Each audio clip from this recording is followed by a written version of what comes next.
Hello and welcome to everyone at the ACM conference. My name is Nick Macallister and welcome to my talk. I'm just going to be sharing some of the research I've been doing or working on and published as in the fatigue crack growth parameters of LPBF produced Ti-6Al-4V, alongside fellow researchers Kim van Meensel from Leuven University as well as Torsten Becker from Stellenbosch University. Just to give some background of where I'm from. So I am from South Africa, like I said, Stellenbosch, South Africa specifically.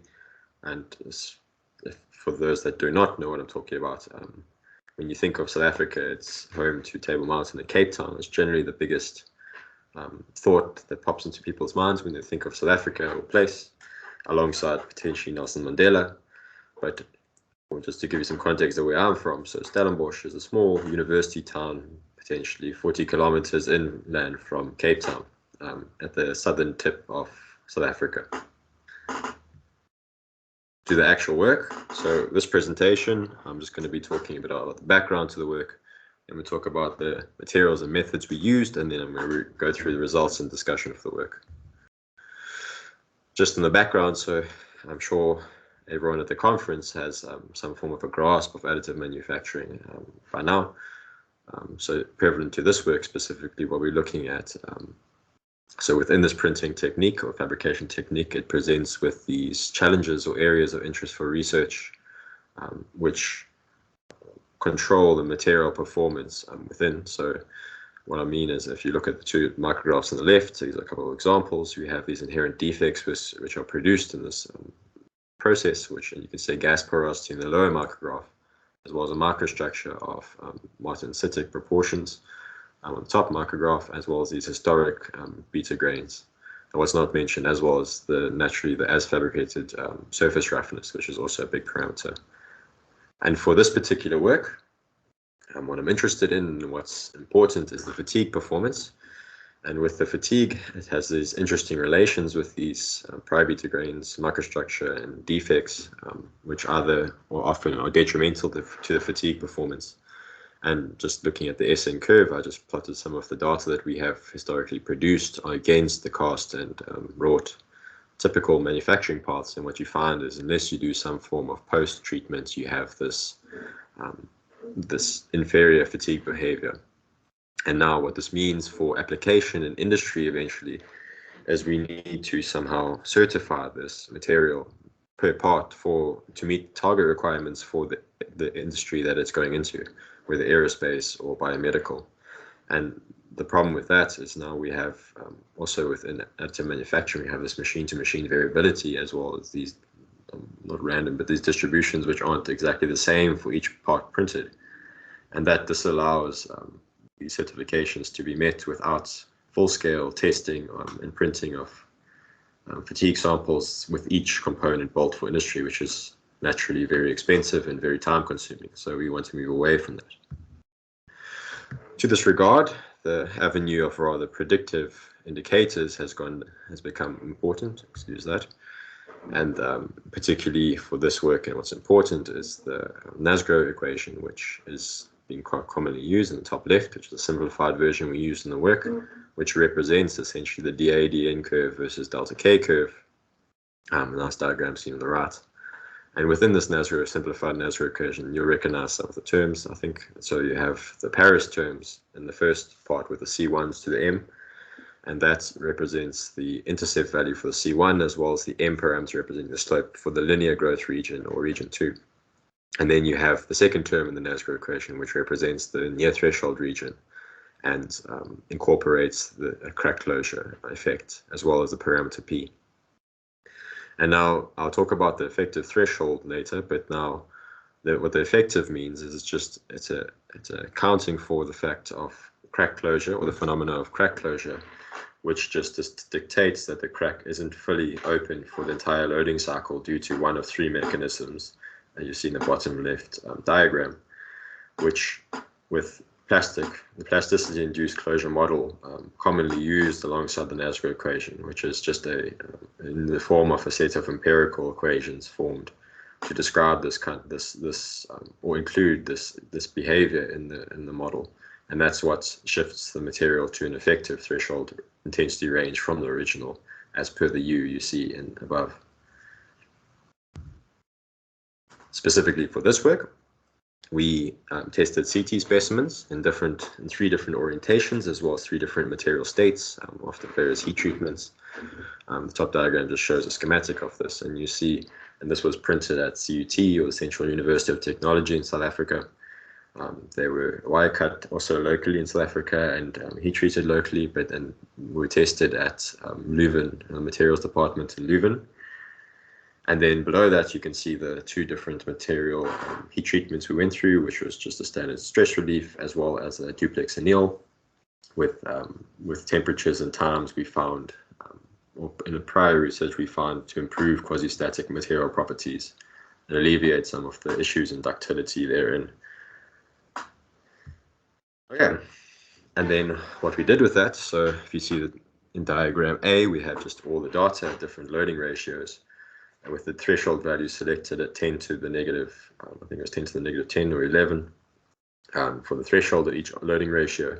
What we did is we shifted that to an effective threshold range, and then fitted the Nasgrove parameters to that in equation C, in diagram C, and then from there, with the fitted C1, P, and M parameters, expanded it and compared it to the original data in diagram D to get a good idea if it works. Excuse me. Okay, and then this effective threshold value I mentioned earlier within the Nasgrove equation. So this value is found as it's a material property. It was a threshold material property version of the material, where the loading ratio no longer plays a role, and then you have this threshold value that's closure independent. And the way we found that is if you look at these threshold values versus the loading ratio, it's for each of the orientations and material states, they converge to different values or various values, representing as the loading ratio gets increased. And you can imagine at higher loading ratios, your crack closure phenomena decreases as the crack becomes open for a larger portion of the loading cycle, and that's the effective, tends towards an effective threshold value. Similarly, in another way to look at it, if you look at the diagram on the bottom right, you have your loading cycle condition, and now if you compare your Kmax value to your threshold values, you found as your Kmax values increase, you have this behavior where this the crack tends towards becoming fully open, and you have your the load ratio no longer plays a role, and you have this effective threshold value, which again in the first 3 diagrams you see these different orientations and material states tending towards, which is how we selected for this work the effective threshold value. And then just looking at the results, so this is a nice diagram for all the results we have. I've just the data points for each of the orientations on the top, in the vertical columns, and then the material states in the horizontal rows.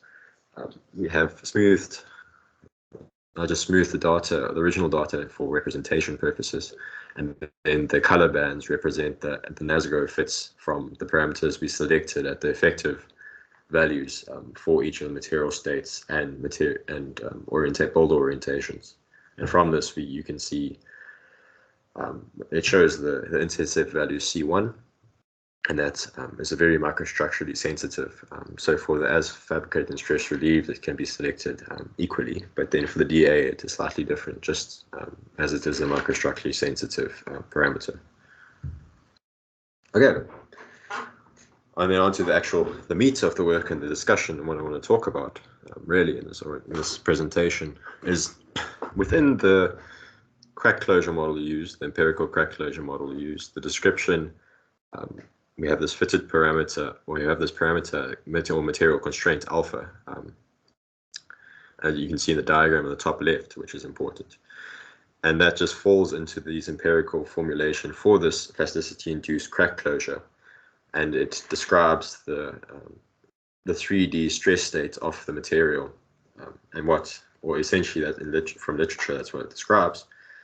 And then if you look at this and you fit this to each of these orientations from the data we have, you see for the as fabricated and the stress relieved that this is, for the flat orientation anyway, this value is significantly different when fitted compared to the vertical and edge, which leads to the belief that, or the argument that this needs or argument 4, uniquely selecting these parameters in the Nasgrove equation before being able to use it for this material state and these orientations.